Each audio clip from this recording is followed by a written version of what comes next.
In the name of Allah, most gracious, most merciful, peace be upon you. Apologies, I speak slowly. To speed up this video, click on settings bottom right of the screen, then click on speed and select a suitable speed.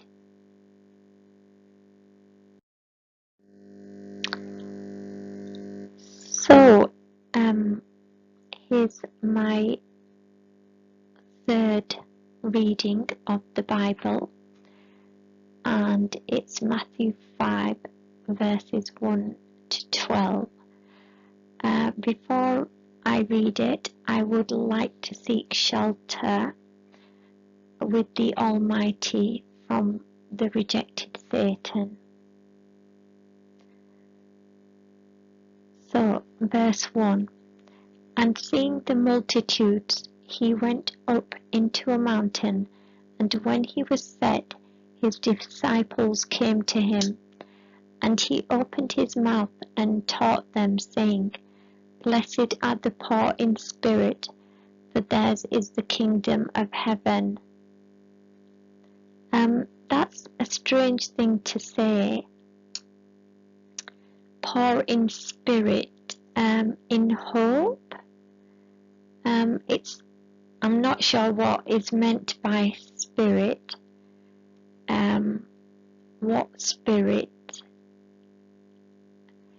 If the Spirit of God is on an entity, then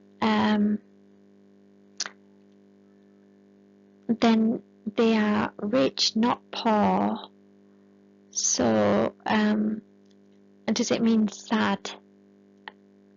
I'm just going to Google the meaning of spirit from my phone. I think it's probably having poor spirit, perhaps being sad, I imagine.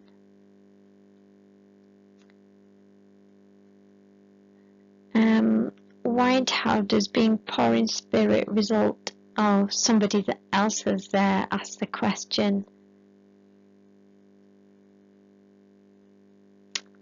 They're a destitute condition, so they're in a poor condition.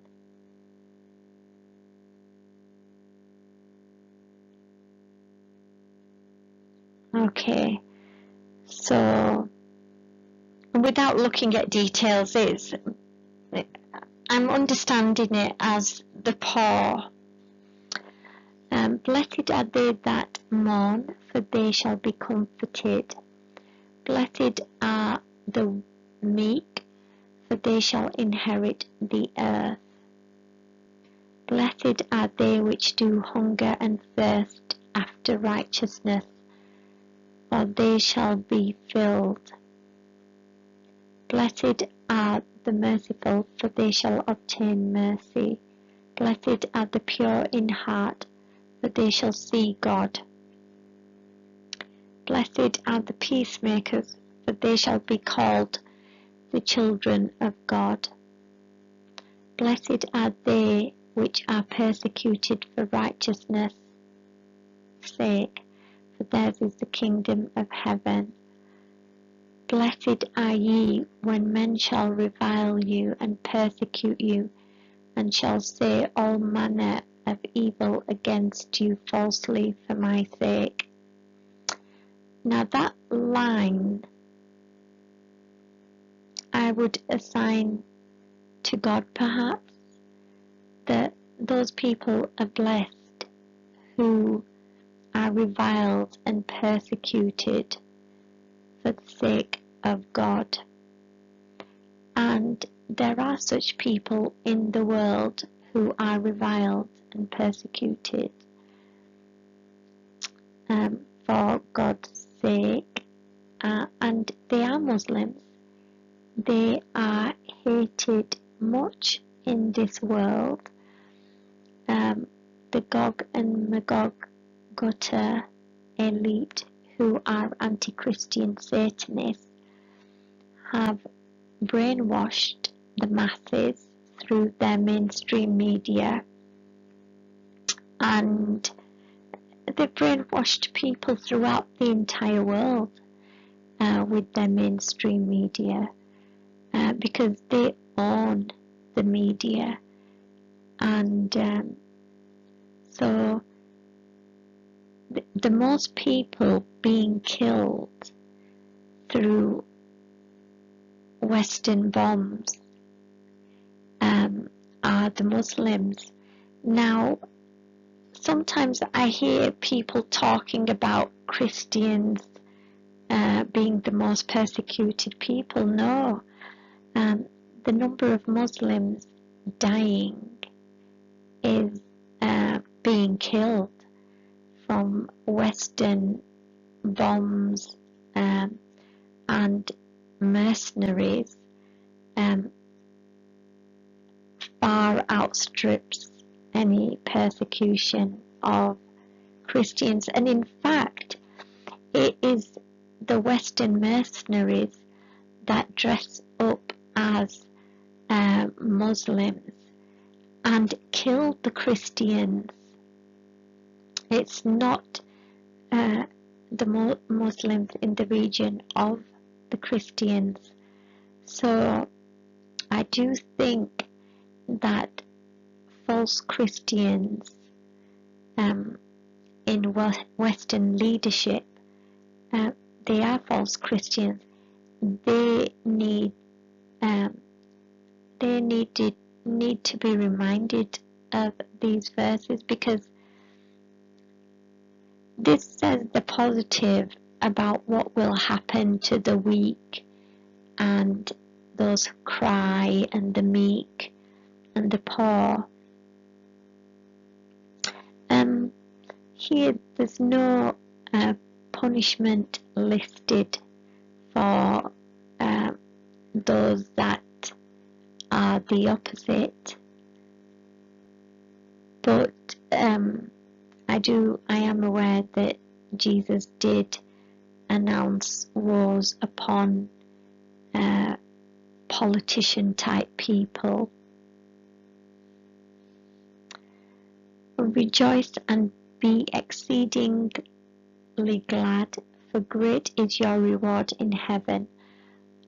For so persecuted they the prophets which were before you. I mean, there are very powerful prophets of God, like Jesus and Prophet Muhammad and Moses, but there were many weaker prophets whose lives are not emphasized, but who died for God. And this is a reminder of those people. Perhaps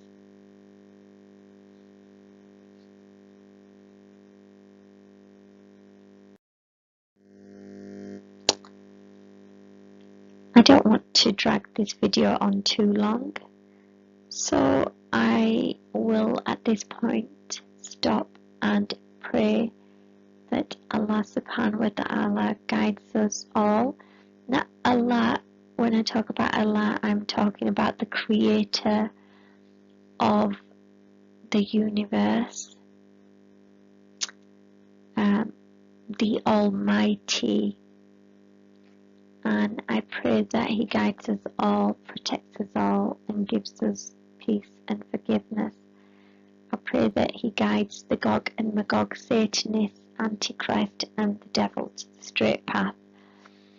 And may the ultimate success be that all creation unite for truth and justice, and may humans be humble enough to recognize they are not wiser than Allah, because some people think they're cleverer than Allah and have more mercy, actually believe that they have more mercy in their hearts compared to Allah. And I pray that the children be a source of peace for the parents, and the parents be a source of peace for the children. And I pray that Allah makes me a source of peace for all. And I pray I achieve martyrdom by defending the vulnerable. I'm actually quite a great big coward, but I do pray that Allah strengthens my heart and makes me a brave person. Allahu Akbar and Allah Hafiz.